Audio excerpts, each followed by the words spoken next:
What's good, everybody? This is SuperStar. In today's video, I'm going to be running you through the brand new studio tour. A lot of you probably know I moved recently and I've acquired a lot of new gear. So today I'm just going to run you through everything, talk a little bit about it, show you the new home studio. I'm really proud of it. It's basically my dream home studio, and let's get into it. Okay, so to start off, we're going to talk about the computer I use, which is always the brains of your operation. I use a custom-built PC, and I'm always updating it and putting new things in it. So instead of trying to sit here and name all the specs, you can just look right here, and everything will be there for you to see. Moving on to the desk that I use an OmniRax computer desk, and it's the Presto model. It comes in a lot of different colors, but I went with black because I usually go with black with a lot of things.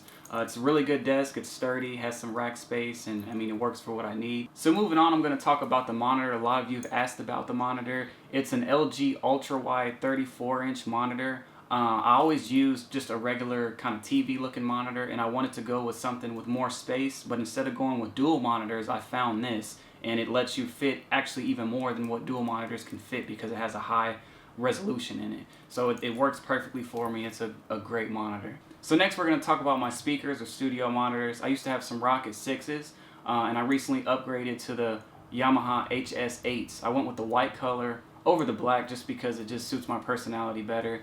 I'll do a more in-depth review on them down the line. I've only had them for a couple weeks, but I can definitely see the impact on the improvement that it sounds better than the Rocket 6s, I can tell you already. We're going to move on now to a little thing that I use for mixing called the fader port.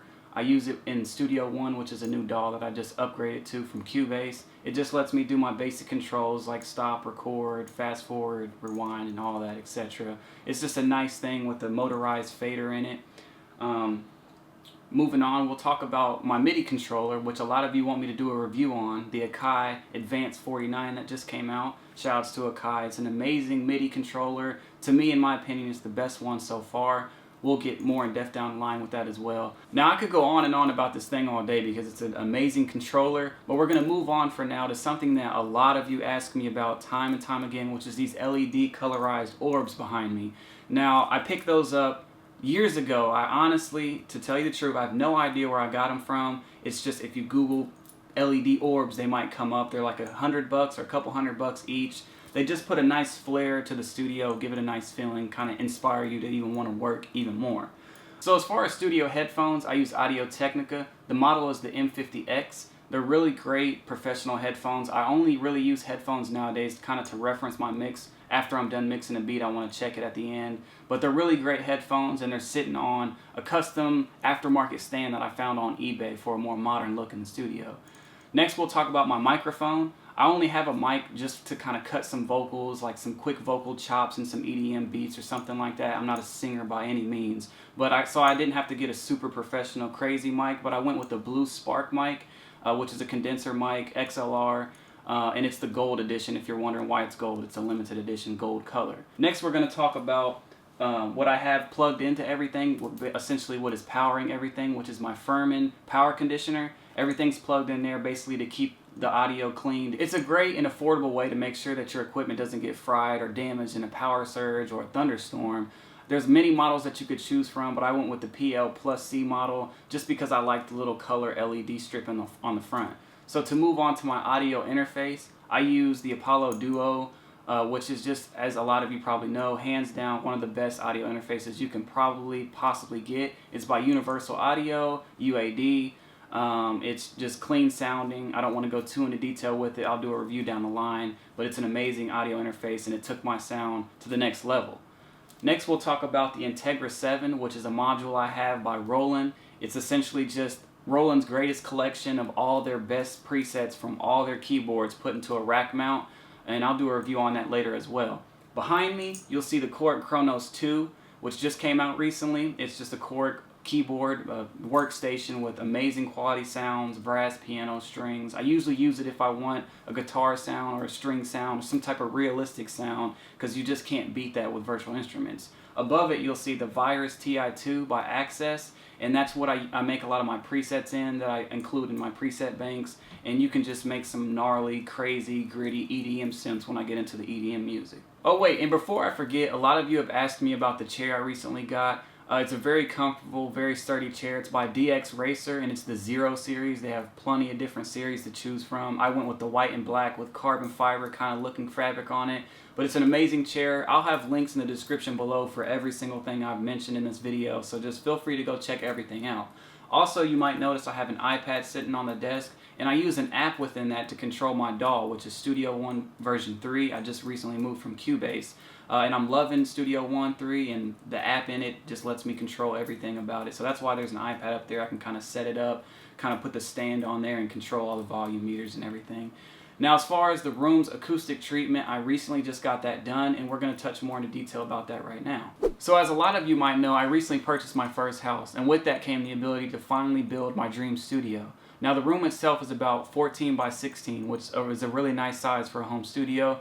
It had a kind of bland looking gray paint, and the flooring was just carpeted, which is fine, but for the dream studio I had in mind, I wanted really nice maple hardwood flooring, so I had the carpet ripped out, had the maple hardwood floors put in. I had the room repainted. It's like a slate gray and like a bright, brilliant type red. Not too bright, but a nice tone. I wanted something that I really felt comfortable in, which is what was key to me. But more importantly, I wanted the space not only to feel professional, but it had to sound professional.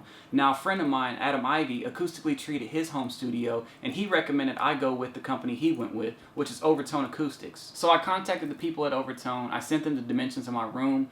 They sent me over a sample pack which let me choose the colors I wanted to do and the fabric type, showing me the different options. We kind of talked about what I wanted to do with the room, where I wanted to go. They worked with my budget, and just a couple weeks later I had everything sent to my house. So my order ended up being 18 panels in all for this room, and I'm going to do a quick 360 shot so you can see what I'm talking about. Now to start, I have 2 corner bass traps in the front and 2 4-inch bass traps in the back wall. And I also have 6 wooden Skyline diffusers on that back wall.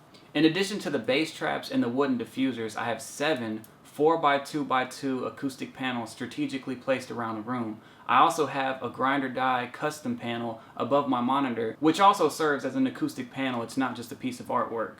The difference before and after I got the room acoustically treated is like night and day. You can definitely tell a difference in the mixes and the sound.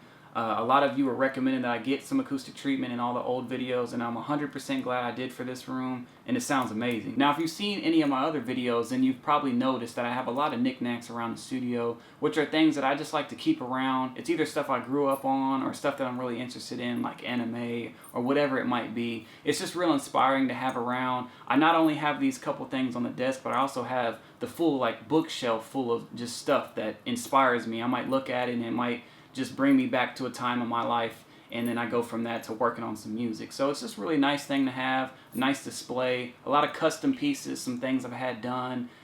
You can see the foam posits up there that I had hand painted from Dragon Ball Z. Just a lot of stuff like that that I'm really into. Just another touch to the studio to give it that flair. So, and of course, I also have a black leather couch installed in the studio, which no studio is complete without a couch or some type of love seat, we all know. So I put a black leather love seat type sofa in there with a rug.